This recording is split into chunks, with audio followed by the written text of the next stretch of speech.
There's a lot to unpack from the Assassin's Creed 2022 showcase from Ubisoft Forward. They just love making new games, don't they? So let's take a look at all the projects announced and what we know about each of them so far. But before we get into those, a quick but relevant tangent. Ubisoft have outlined how they define the franchise so far and how it would look moving forward. Assassin's Creed is apparently now entering its third period. Period 1 was defined by the action-adventure gameplay which originated in the first game and carried on through to Assassin's Creed Syndicate. Period 2 are the RPGs, Origins, Odyssey and Valhalla, and Vice President Executive Producer Mac Alexis Cote goes on to describe what we can expect from Period 3.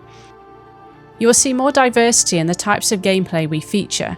In Period 3, we want to support our games for longer periods of time. That means that there's not going to be an RPG every year.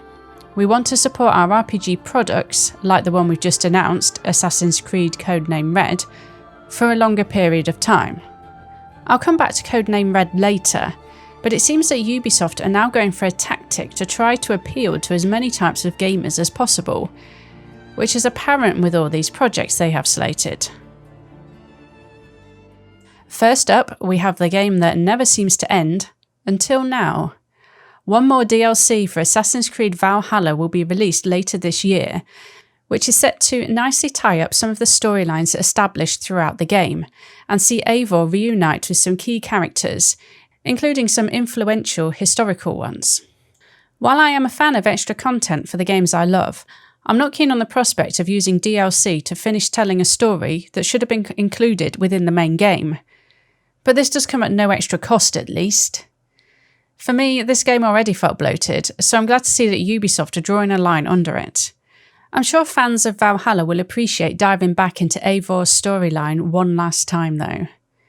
The trailer seemingly shows Eivor talking face to face with Harvey.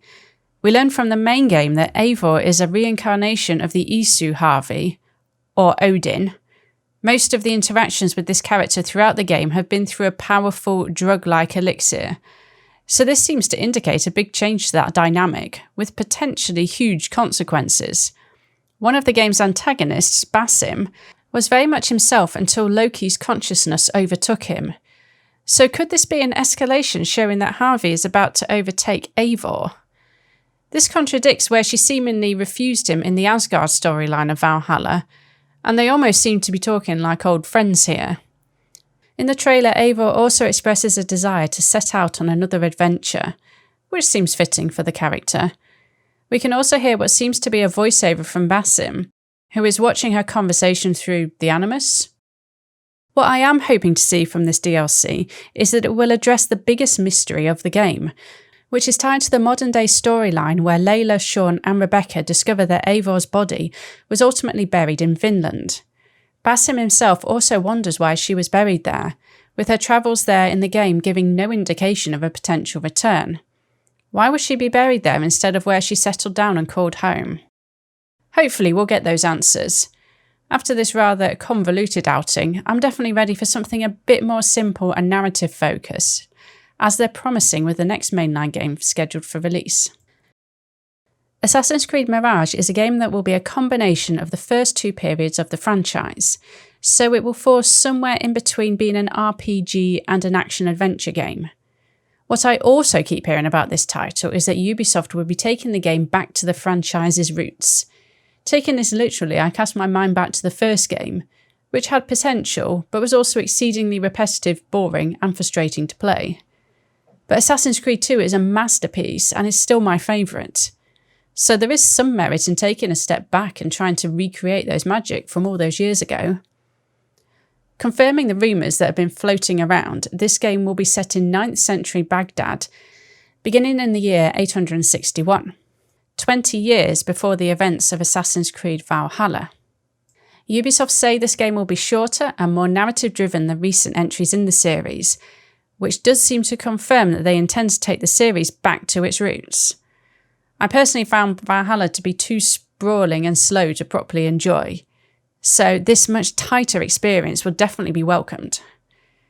Although originally starting out as an expansion to Valhalla, this is going to be a game in its own right, while still loosely tied.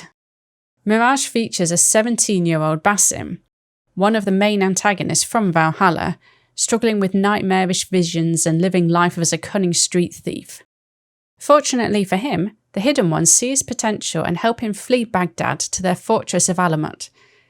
This story is by design, to take you back to the format of the earlier games, as players go on a journey with Basim on his way to becoming a master assassin. Ubisoft describes how Baghdad in the 9th century was a bustling metropolis, serving as a perfect, dense hunting ground where Basim stalks his prey using the series' largest assortments of tools to date. So unless Ubisoft are keeping things from us, it sounds like this game will be confined to just Baghdad, which is a huge change from Valhalla's map of pretty much the entire of England. As long as it doesn't take things back to the first Assassin's Creed, where we have to ride that horse for what felt like forever in between locations, I'm all on board with this announcement. The large-scale urban environment will also be perfect for the free running that the franchise became famous for, and what I felt was, again, lost in the recent title. There has also been some news that this game would receive a rare 18+ rating due to the inclusion of real gambling, but this has since been clarified by Ubisoft as an error, so there will not be any loot boxes or microtransactions. Hopefully. Although there is no release date confirmed yet, this game is slated for a 2023 release. Platforms that have been confirmed are PS5, PS4, Xbox Series X, Xbox One and Amazon Luna. It will also be coming to PC through the Ubisoft and Epic Games stores, so plenty to choose from. I would like to think this game definitely won't be delayed either, given this fancy collector's edition they're trying to tempt us with. This is available for pre-order now for £130 and includes the deluxe edition of the game, a figurine of Basim, soundtrack, steelbook designed to be elected by Assassin's Creed fans, digital art book, a replica of Basim's badge, and a Baghdad map. Tempting? After Mirage, we have Assassin's Creed codenamed Jade, a mobile game based in ancient China. Only a small amount of info was revealed at the showcase, alongside the trailer. Codenamed Jade has been built to play like a traditional Assassin's Creed game, just with touch controls. Mac Alexis Cote has promised that players will be able to explore China in the year 215 BCE and be able to parkour across the Great Wall of China, and also create their own assassin protagonist, which is a first for the franchise. We didn't get to see any gameplay at the showcase, just this in-engine trailer which does reveal what we can maybe expect it to look like. To be fair, if this is what it ends up looking like, then that's pretty impressive. No details of the release date are available for this, only that it will be after Mirage, which is slated for 2023. Now we come to the long-rumoured announcement that I am most excited for. Assassin's Creed will finally be exploring feudal Japan with codename Red, which is the next mainline game slated after Mirage. I'm not sure where this falls in relation to Jade, but those two are going to be pretty different. This will be developed by Ubisoft Quebec, who also created expansions for Assassin's Creed 3 and Black Flag, which earned them the right to be the first studio outside of Ubisoft Montreal to be given responsibility for a mainline instalment. They also went on to lead development of Syndicate and Odyssey, so they've worked on a good split of Period 1 and 2 titles. Jonathan Dumont will serve as the creative director, who was previously creative director for Assassin's Creed Odyssey and Immortals Phoenix Rising. When discussing the choice to finally take the franchise to feudal Japan after 15 years, Cote says, "I feel now we have the expertise and the knowledge to tackle a subject that is more difficult to address. Yes, we've wanted to do Japan before, but I think the teams have reached a level of maturity in the way they research history that allows them to approach this culture that's very different from our own, in a way that will feel true to both the culture and the way we approach settings in Assassin's Creed. We really feel that this is a setting and a culture that we needed to nail. We need to have an absolutely exceptional product, given the high expectations that people have, and that I've always had. I feel we have the team, we have the knowledge, we have the research structure to be able to support an exceptional quality product." That seems a fair response for me, and it shows that Ubisoft cares about being respectful to the cultures it will be exploring. Watching Kote during the showcase, he certainly seemed to put great emphasis on their respect for history. As I mentioned right at the beginning of the video, Codename Red will adopt the gameplay style of Period 2, and will be more like an RPG, although I'm hoping for something closer to Origins and Odyssey than Valhalla. Seeing as this game sits firmly in the third period of Assassin's Creed though, I think we can expect some changes. Ubisoft aren't really giving too much away at the moment, only really commenting on the graphical performance. I don't want to spoil too much of what our creative teams are working on. However, from a technological point of view, these are games that will benefit from a tremendous increase in fidelity with all the improvements that we're working on with this new iteration of the Anvil pipeline. So you can just imagine it being a very next generation approach to RPGs, at least from a graphical fidelity point of view. But it will take all the learnings that we've had from Odyssey and Valhalla to epitomise the best of what we can do at Ubisoft in terms of RPGs. The trailer also seems to confirm the return of the Animus, which hopefully will give us more split narrative between past and present. I really hope they flesh out the present day narrative more though, as I've always felt this to be lacking since the conclusion of Desmond Miles' story. This section is an additional edit, but before I move on to the next project, I just want to acknowledge some concerns that have surfaced after I recorded this video regarding the development of Codename Red and the general working environment at Ubisoft. A worker at Ubisoft, who is part of the group A Better Ubisoft, told The Gamer that some developers at Ubisoft Quebec have asked not to work on Red because of creative director Jonathan Dumont. He was accused of harassment in 2020, allegedly verbally abusing and making sexual advances towards his colleagues, particularly women and new starters. The anonymous worker has said he is responsible for many developers leaving Ubisoft altogether due to his alleged outbursts creating a climate of fear. As a group, A Better Ubisoft recently renewed its campaigning to address the alleged abuse within the company. Just before last week's Ubisoft Forward, they criticised the painfully slow progress being made to create a work environment that is safe and respectful. They state that they are aware of 9 alleged abusers still employed at Ubisoft today. As well as Dumont, Cote also remains at Ubisoft and has been accused of being aware of the abuse within the company while knowingly enabling that toxicity. In response to this recent news, Ubisoft provided The Gamer with a statement from CEO Yves Guillemot. Here he indicates that the likes of Dumont and Cote have been cleared or appropriately disciplined for their alleged behaviour. Ubisoft takes all its allegations extremely seriously, he writes. While I can't comment on specific cases, I can assure you that any team member who has been named in a report and remains at Ubisoft has had their case rigorously reviewed and has either been cleared or has been appropriately disciplined and given an individualised action plan to support and monitor their progress. You know what they say though, shit sticks. So with Project Red representing one style of game, Hexe has been hinted to be something different, in keeping with the theme of diversity for Period 3. Red and Hexe will be representing 2 very different paths forward for Assassin's Creed, with Ubisoft saying that both have found the right creative lead for the job. Leading the team working on Hexe at Ubisoft Montreal, we have Clint Hocking, known for his work as creative director on Splinter Cell Chaos Theory, Far Cry 2 and Watch Dogs Legion. Being a newcomer to the franchise, Cote says that this fresh perspective is exactly what Hexe needs. I must admit this does have me mildly intrigued. Although the teaser trailer gives away pretty much nothing, we can get a general idea of the setting. The trailer sees the camera pan down through a murky forest, with raised voices and barking dogs heard in the background.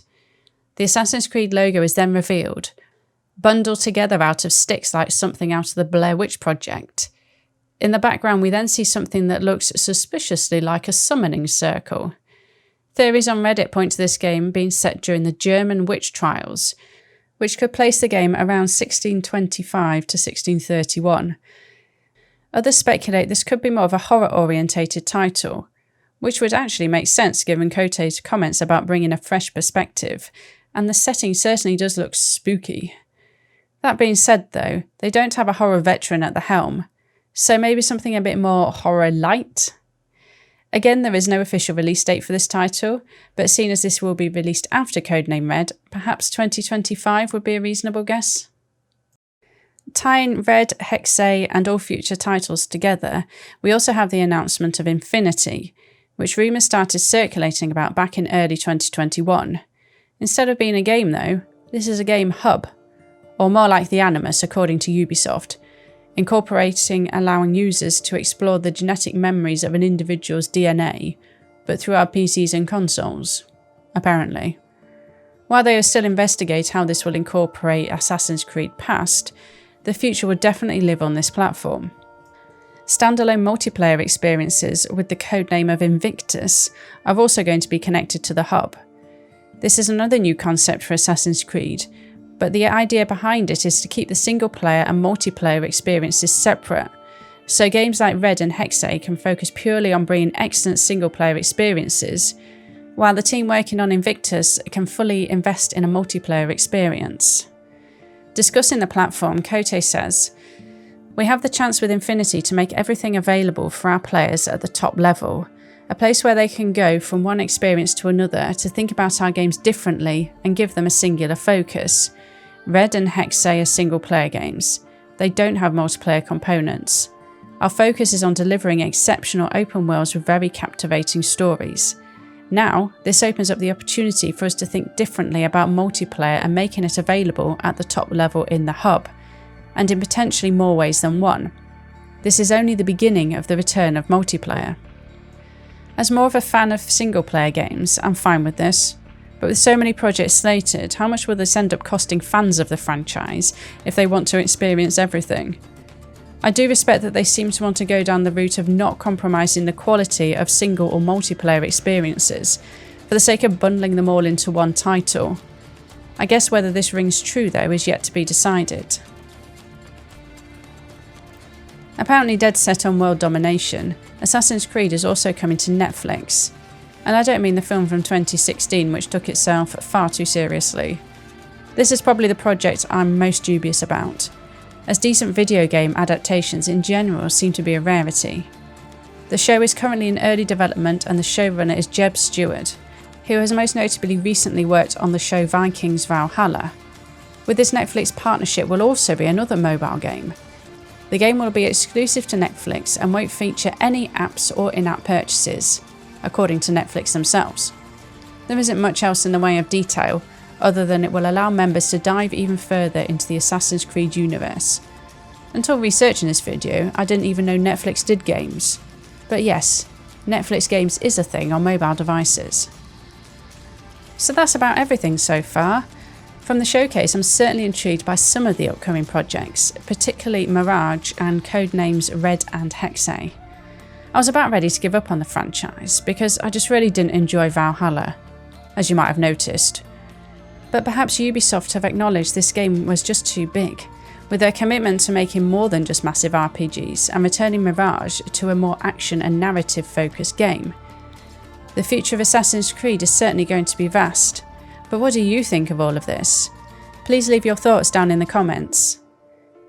As always, thank you very much for watching, and please do consider liking this video and subscribing if you enjoyed it. Until next time.